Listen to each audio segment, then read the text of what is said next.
Okay, can we get orderly and back in our seats? I also want to recognize, I see a lot of people videotaping. I see a lot of people recording things and videoing. I want to make mention that Antoine Downs and his crew with True Golf Network are videotaping this entire session. You want to check out True Golf Network. They have a YouTube channel. They have tons of content up there, and each session from today will also be put up there. He said he can turn it around almost within 24 hours. So that may save your phone battery. Those who are out there videotaping, it may save your phone battery. Okay, we've got some tremendous resources up here already today in the player development. We had a commitment from the Pro Duffers to put some money in for player development. We had Don Ray with the PGA of America said he's going to work on getting this show on the floor, on the exhibit floor. Fantastic.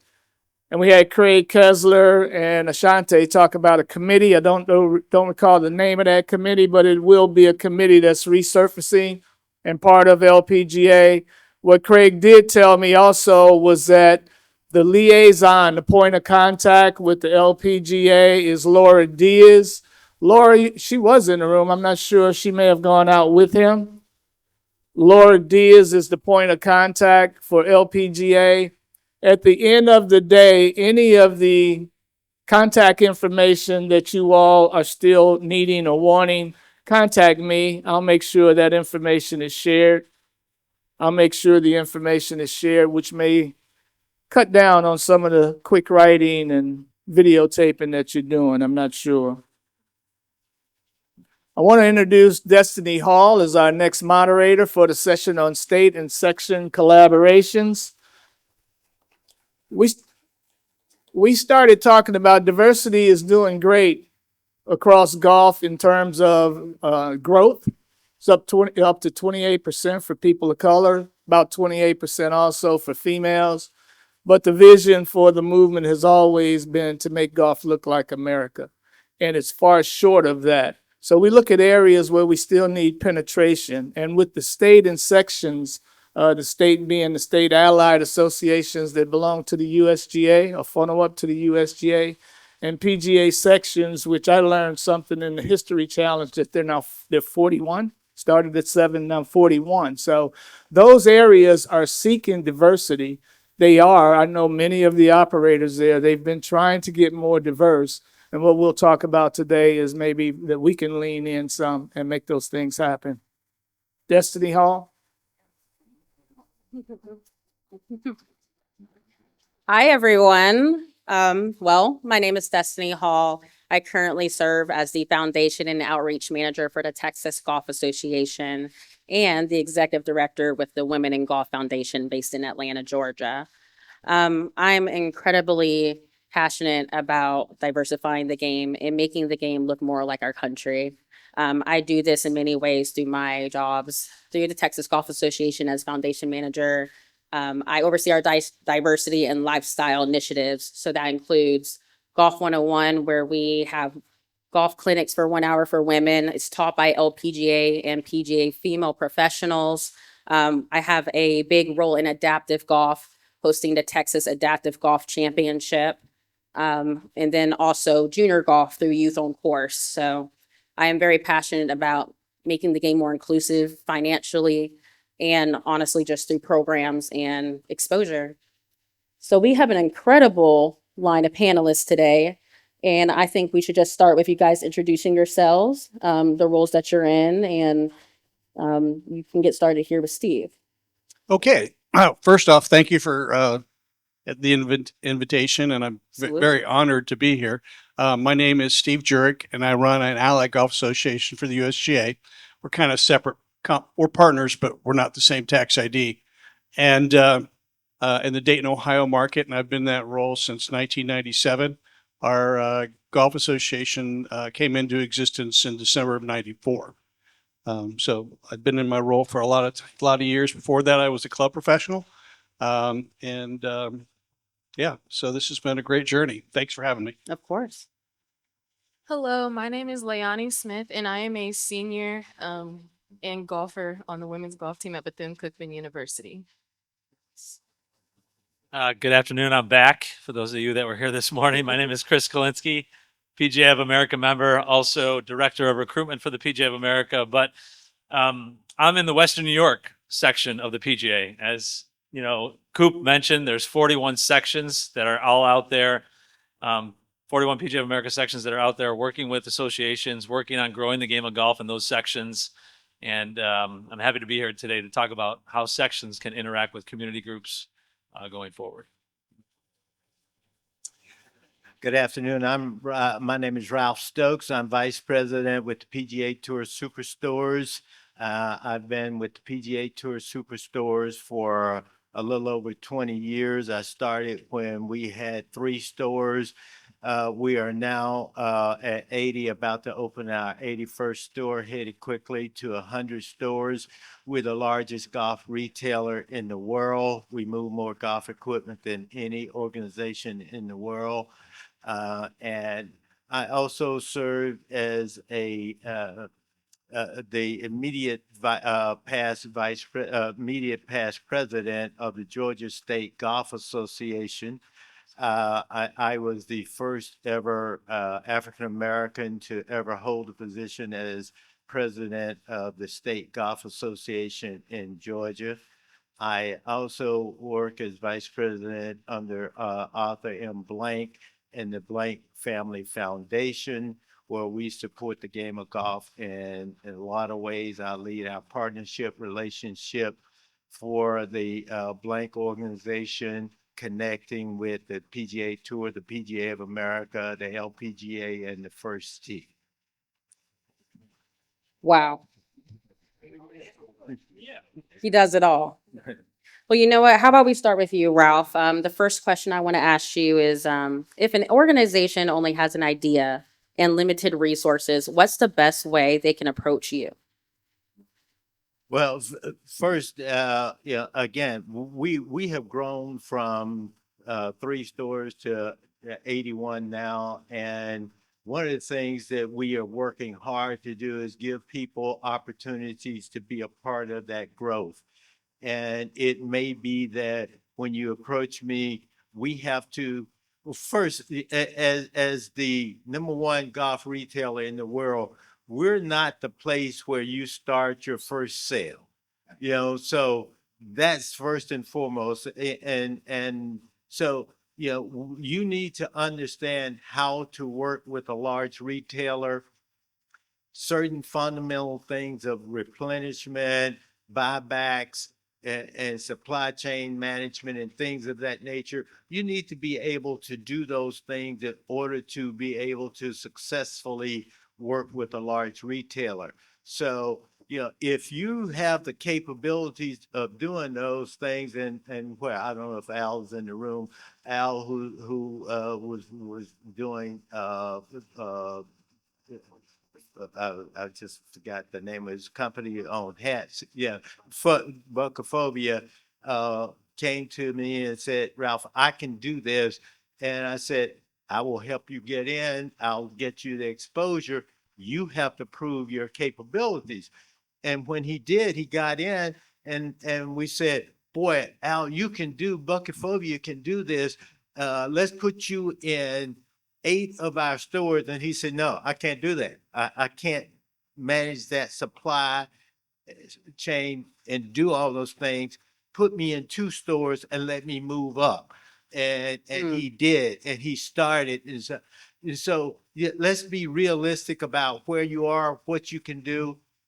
It may be, if you know how to manage, you can start with being just an online retailer with online supplier with us. But we will give you the opportunity if you have the capabilities. But please understand, we're not the trial and error place where you start and say, "Hey, I got this one product," and not to be. I had people approach me and said, I need to be in your place because it will change my business. I've sold 7 items already, and I know that's literally this person said I've sold seven items, and I know if I could just get in the superstore, I could sell thousands. No, yeah. So my commitment is to try to give you exposure to our buyers. But be realistic. Are you ready to do it? Would you say that exposure is probably the most valuable in-kind gift that you can give? Absolutely, and wisdom and guidance. Okay. I don't mind having a conversation, but I just need you to be open about receiving that guidance.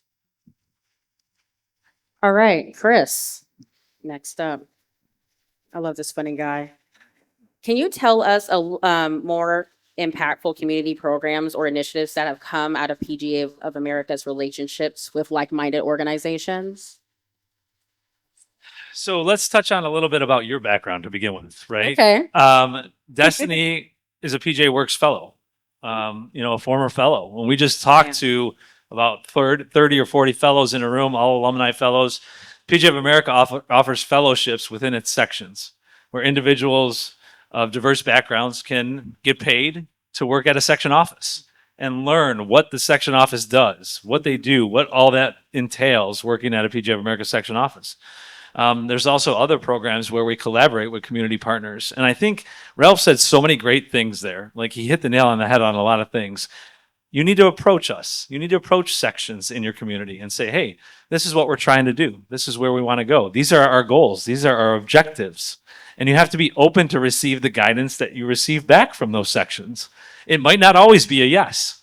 A lot of times it's going to be a no, right? And then you can come back and improve your plan and improve your objective or improve what you were looking to grow with your PGA of America section. So there's a lot of opportunities I think that folks don't realize exist at PGA of America sections. One of them, again, being the Works Fellowships that we offer, along with the internships that are offered at the sections. There's a lot of different things that can happen. And then the collaboration with industry partners, right? Community partners that we have where we'll collaborate and we'll teach together. A lot of times there's not a monetary transaction. It's more of a transaction where, we'll get some PGA professionals at your community center. Or let's go into this school and let's talk about what the game of golf looks like. And for me, I love going into schools and talking about careers in golf. I also love talking about teaching the game of golf to young individuals and growing it that way. So it's the collaboration and using the experts that you have in your community, especially that the PGA of America sections can provide. And when PGA sections are approached by organizations and from people, what materials should they bring to you to present? Just like Ralph, man, you want to have a business plan or you want to have a plan. Provide that what you're looking to do, how you're looking to incorporate the section into your organization or into your education that you want to provide, right? So collaborating with the section, letting them know that, hey, we're running this program, I live in Buffalo, New York. We do a great program, Clubs for Kids, where we work with the local community, the Buffalo PAL, right? The Police Athletic League. And we work in the community, get kids, clubs, and then also provide PGA professionals to teach that opportunity. What do you need? Do you need a lunch sponsor? How do we work together with local communities and our partners to provide, sponsorship for whatever you're looking for? Again, it may not always be monetary. It might be some of us, donating our time and helping out coaching and teaching. But come in with the business plan, come in with what you're exactly looking to accomplish and how we can collaborate and work together.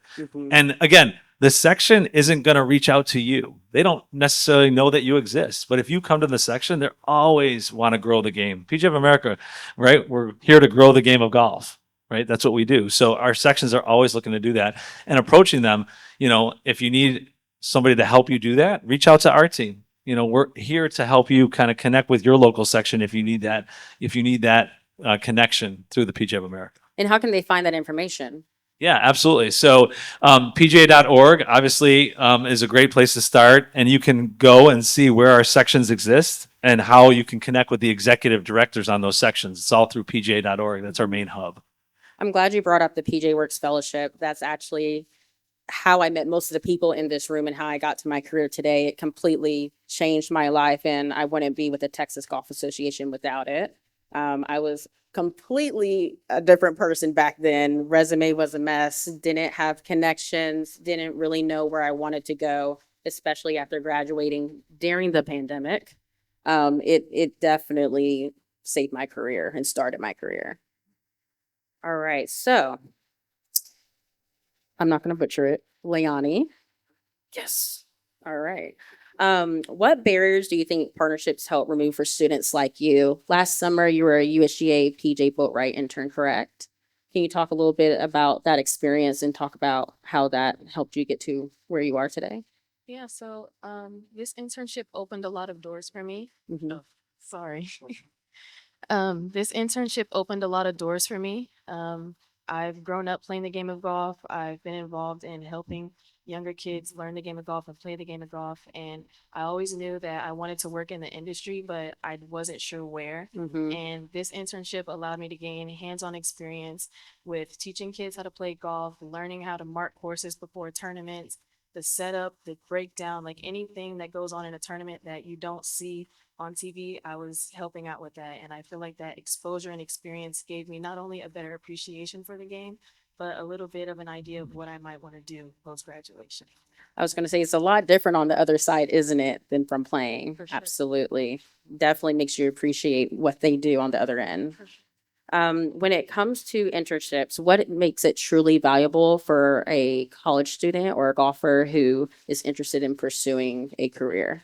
I would say the team and the environment. I was fortunate to have an amazing team, amazing support system behind me. And it never felt like work for me. It was always a new day we always had fun and it was always learning. There was always something new to learn. I never knew the process of putting the pins in the greens or marking the courses for the hazards. I'd never seen the behind the scenes. So to be able to have the hands-on experience and be able to do that myself, it was pretty cool. Are there any gaps that you wish, any gaps in programs that you wish filled those gaps so that you had more exposure earlier in college?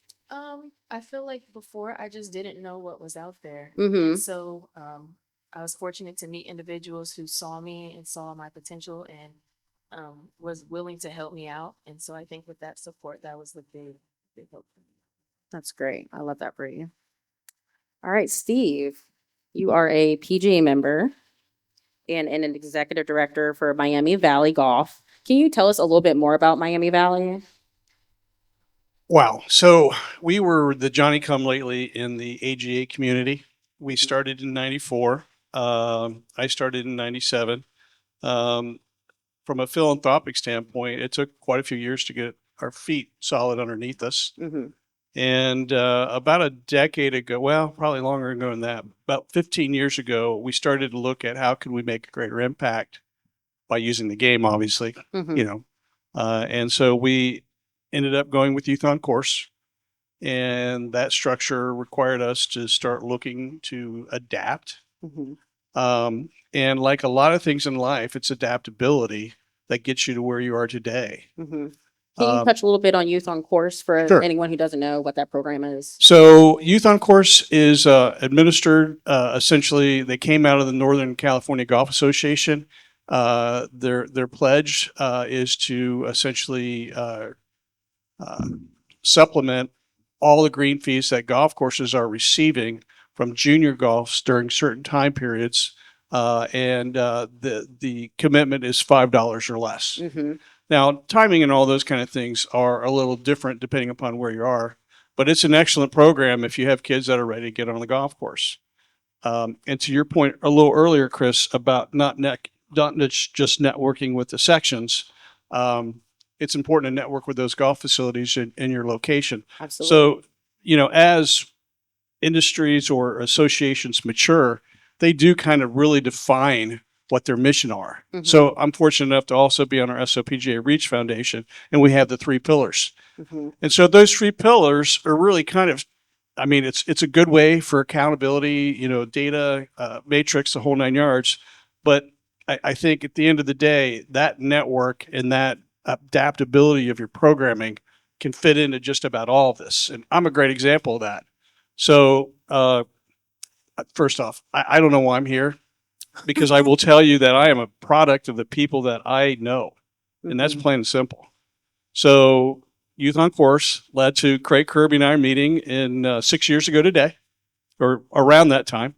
We started our Golf My Future, My Game in the Dayton market. He is also a fellow Buckeye, although we don't claim him anymore. And then I was very fortunate around, I don't know, 4 or 5 years ago to meet one of our heroes in this room, and that is Will Ware. I think the world of this man. He started a golf program. Yeah, I'm actually going to compliment you, Will. He started a golf program at Wilberforce University and basically used that leverage to get into Central State.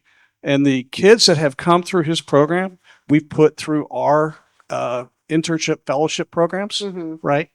And it's made a huge difference in my life. I mean, I really appreciate these opportunities to be a difference maker using the sport that I am totally, in love with and have been for a long time.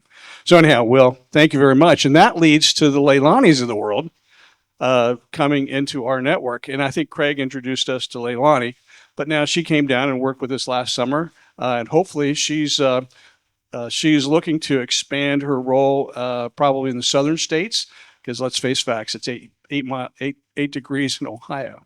So all of those things are a product of just being open to have a conversation. And we got stuck by COVID when we first started, but we put forward. Will also leads our Golf My Future, My Game program. So again, it's networking and getting to me or getting to people like me to say, hey, can you help me?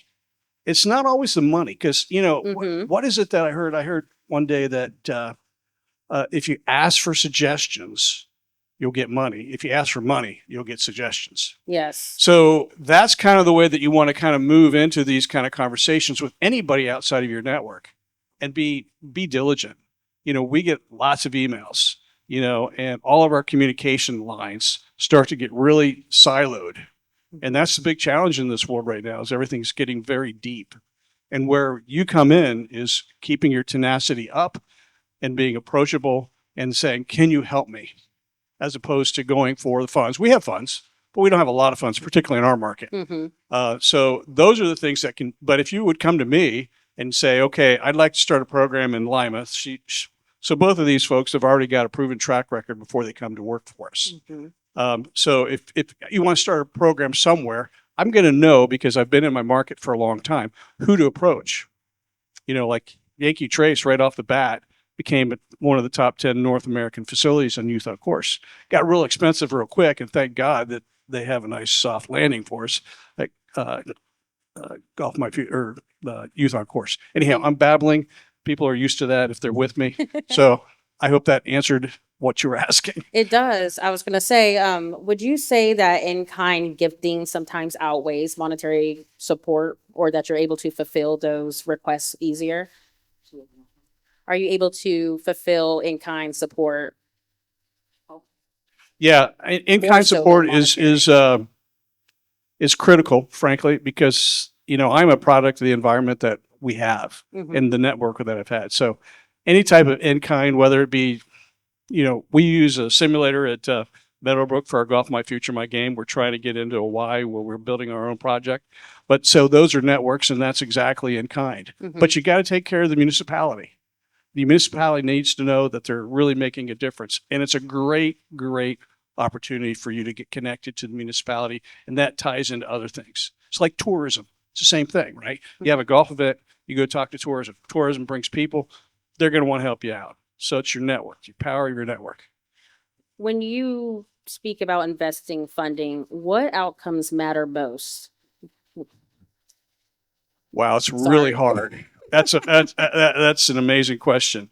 So it really comes down to, I look at it from 3 situations. It's talent, data, and communications.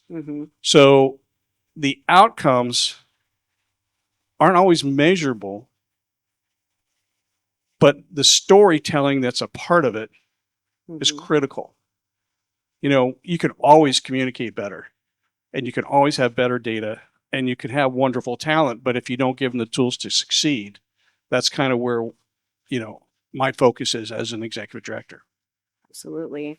One of the partnerships I would love to speak about is how the Texas Golf Association is a partner of the National Women's Collegiate Golf Championship, celebrating our 31st March 29th through April 1st. Our founder, Legend Gold's right here. You can stand up if you want to.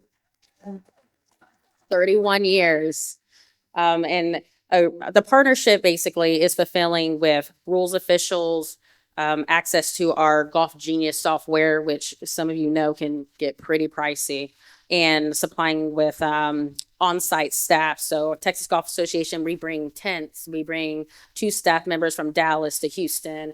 We're doing scoring with the girls. They're coming in, going over scoring. And honestly, it's been so great to be a partner with Women in Golf Foundation, just because I'm so passionate about college golfers and helping a championship that really, really made me who I am today. I met Renee Powell for the first time through the collegiate championship, and I have my greatest memory of hitting off of hole 1 and her calling my name and honestly just shaking in my boots. But that is also a great example of a partnership and how in-kind gifts sometimes outweigh monetary donations. One, in just the communication, the planning, and the exposure to the resources. That takes work.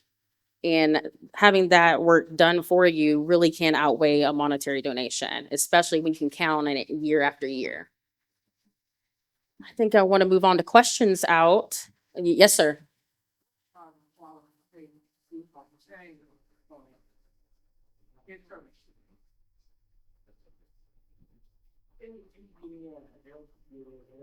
I think the fellowships are very similar to the boat rights. So I'll start. Basically, have a skill set and interest and be hireable. It really doesn't take a lot more than that. So from an education standpoint, yeah, I've never had a high school intern. I've always had collegiate, and I've even had older people, so, and again, these are not big dollars, but these are definitely a way to get your feet wet. Right. The most important thing nowadays is the soft skills, right? Like, the soft skills are huge. If you can look me in the eye, if you can shake my hand, if your shoes are shiny, right? It's the little things in golf. This is a professional industry, right? So the soft skills go a long way. Being able to, communicate in a way. You're not having your phone on you in an interview. Those little things go so far. Mm-hmm. So that's what I would really like to stress. I mean, in the day and age of, social media, clean up your social media. Be very aware. Clean it up. Yes. I actually think I had a conversation with Destiny about that a couple years ago.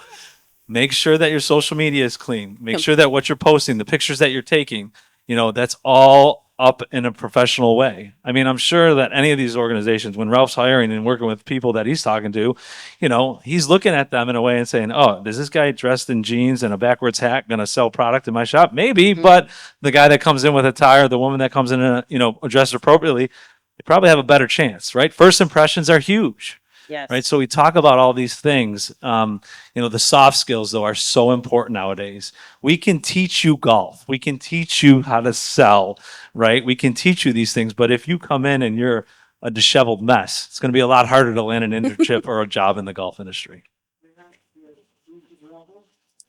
Most of the time, yes. We're looking for collegiate level individuals, especially in golf. I know, I work in one of the most strict states in New York where you can't work at a golf course and operate a golf picker unless you're 18 years of age, right? So when I was hiring at my golf course, I was looking 18 and above. Any other questions for the crowd? I have a few. Chris, while you still have the microphone, expound a little bit on Make Golf Your Career and the job board portal, please. Yeah, absolutely. If I was here earlier, we had one of the quick little session this morning, but Make Golf Your Career is looking to become the one-stop shop. If you want to work in the golf industry, if you want to get involved in golf, and actually with the PGA Tour Superstore, we've met with their organization and we know about the jobs and opportunities that Ralph was talking about so that we can steer individuals to PGA Tour Superstore. We work well with Golf Tech. We do a lot at Make Golf Your Career, where you have resources and access to individuals that can set up a consultation with you, right? You can click on a button and set up a 15-minute call and say, I really want to learn about the golf industry. What does it look like? Where do I go to learn more? There's an article library on that website where you can read some articles and have access to what the industry looks like. I mean, I love your story. We were at Bethune-Cookman Coop, right? We were there a couple years ago. This is a great story. These are the stories that we want to showcase on Make Golf Your Career, so that, diverse individuals that come to the website can see that there's diverse talent in the industry, right? I was just talking to the lady from the Bisons, right? The Bison, right? That's going to become a professional golfer, right? She was just talking to me, gave me a poker chip. She's got her own, logo, right? Yeah, that is awesome. And those are the stories that we need to showcase on Make Golf Your Career, so that we can show that golf is for everybody. We want it to look more like America, right? So Make Golf Your Career is that one-stop shop where we're going to try to get the industry behind it. They know where to post their opportunities. They can also access talent on that website. So, if the PGA Tour Superstore is looking for some employees, they have access to the resumes on that database, and they can find that talent there, because that talent is interested in working in golf already, right? So if you have the talent built up there, you have the employers coming in, it's an awesome ecosystem for the golf industry. What is it? MakeGolfYourCareer.org. MakeGolfYourCareer.org. That's correct. Sign up. Just it's the job portal. And I know everybody in here is not looking for a job. Some of you are seasoned veterans like myself, but some young people who are looking for a job. Leilani, right there on the dais right now at Bethune-Cookman, she's about to come out of school, look for some work. MakeGolfYourCareer.org is a portal. I get an email from them every single day with job openings. You can put your profile in there, keywords, what you're looking for. Every day, I don't know why it comes about 3 a.m. though. I'm not sure about that, but about 3 a.m. it hits my email every single day with availability for the keywords that I put in, even though I'm not looking for a job. I put my thing in there when I was working with HBCUs. It's an effective tool. If you're not looking for a job, spread that word to young people or even others who are looking for a career change so they can go in there and get some information. Thank you, Chris, for that. I have a question for everybody, though. I'm hogging the mic. I'm taking my privilege right now to hog the mic. Steve Jurek, some of our people, everybody doesn't live in Ohio. What advice would you give to some of our others out here to get involved with the state level? What advice would you give to them? Well, first off, we have to realize there's 4 AGAs in Ohio, so the state level is a little discombobulated in the first place. And golf is very complicated from an administrative standpoint. There's lots of different organizations. There's probably 240 nonprofits in the state of Ohio that have golf in their name. So, obviously the sections, there's a northern and southern, and then there's 4 AGAs. But then, there's 7 first tee chapters. There's there's so many things. I would start at 990 Finder, throw in golf, right? And then define what the Ohio put in Ohio, and those would come up. Again, it's all resources and networking, right? It's cold calling in a lot of ways. Destiny, you all do a lot through Texas Golf Association. What advice would you give to our representatives out here to get more involved in their state associations? An email goes a long way. It's very simple. I can't tell you how many meetings with my foundation director, Kelly Kilgo, or our executive director, Stacy, through just a simple email. We're willing to get on a call with you, to hear you out, to see your presentation, and to talk about possibilities and where we can start and how we can build. And an email goes a long way. So email their executive director at the state association. Okay. Yep. Okay. Texas Golf Association on our website. We have a staff page, has all of our emails and phone numbers right there. Or Carolinas Golf Association if they live in Carolinas. Florida State Golf Association if you live in Florida. Absolutely. Good advice. Ralph Stokes, I can't leave you out. You are so understated, sir. And I appreciate all you do for PGA Superstore. Is it appropriate? Well, I guess I'm going to ask the question anyway. Is it appropriate to give a shout out for your relationship with the Arthur Blanks Foundation? I know they've given millions of dollars to HBCUs and others. Could you give a shout out on that, please? Yes, sir. It is an honor to work with Mr. Blank and We just announced on Monday a $7.6 million grant to the PGA of America to support the main pillars of the PGA of America. I worked on that grant for almost a year to try to get that grant brought together and organized. And one of the things we're really proud of in that grant, we are supporting minority golf. There's funds in there to support 30, 40, I think, opportunity leagues, which are PGA junior leagues, where we go out into underserved communities to take golf programs to those leagues. We've created over 1,000 scholarships that as part of this, to where youth that can't afford to pay PGA Junior League fees will be able to receive scholarships to participate.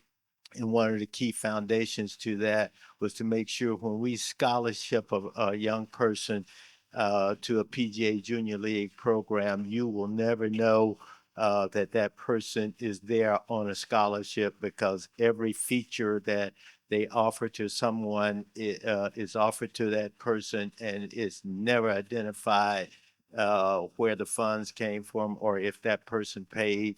So we want the dignity of that young person to always be clear and clean. So that was one of the criteria we worked through when we were trying to create this grant.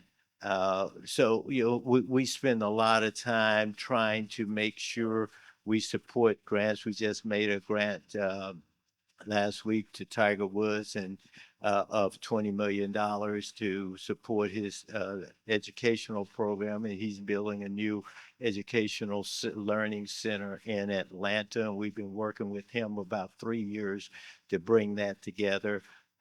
Making these sizable grants, we gave the first tee a new $10 million grant. We announced that 3 months ago.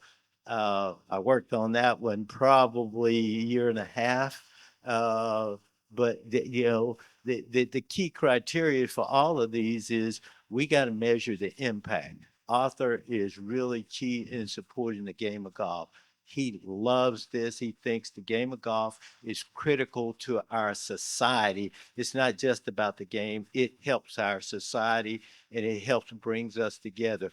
But one of the things that he hammers us when we're asking for dollars is to make sure that those dollars are going to be measured to do what you tell us you will do. So impact is really critical. I recall walking into Arthur's office and saying, hey, Chief, I need to help Morehouse College, because this is a premier HBCU and they have no place to practice, indoors or outdoors. They have no place to practice. And I said, they have no way to get things done over there from a equipment standpoint. And I want to build them an indoor hitting facility, and I want to get them outdoor practice facilities. And he says, how much money do you need? I said, I need $250,000. He said, okay, here it is. That was almost the full length of our conversation. It didn't take any more, but he trusted the fact that we were going to measure it. We were going to make sure outputs were, the impact was going to be what I thought it should be. And we built an indoor practice facility at Morehouse College, and we finished it up 6 months ago. We have them an outdoor hitting, outdoor practice now at Bobby Jones Golf Course in Metro Atlanta that they can use and practice anytime they want.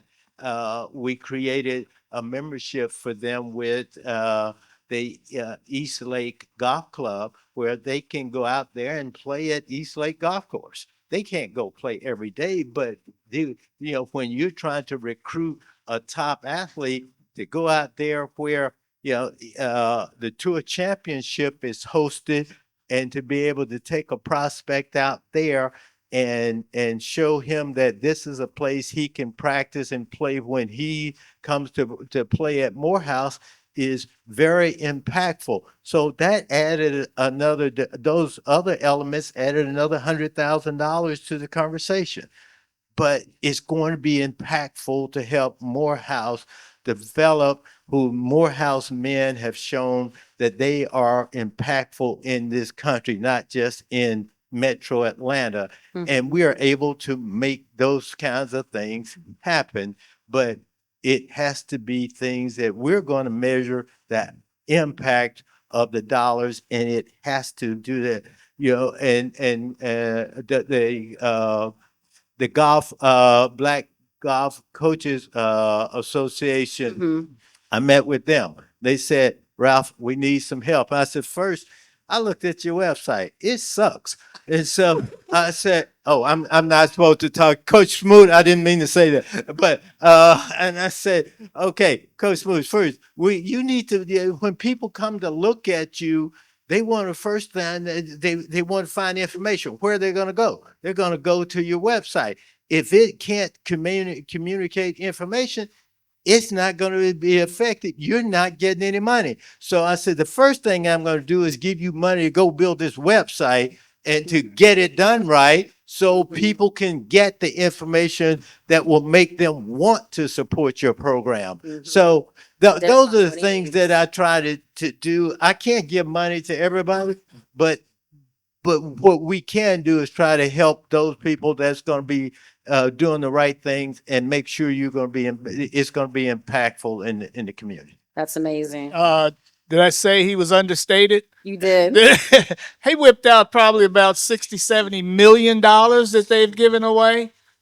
Ralph, I know all of us appreciate what you do. If we want to keep you as a friend to what our communities are doing, you said a Absolutely. mouthful right there. Yes. As I said at the onset, there's some people in this room who can help you.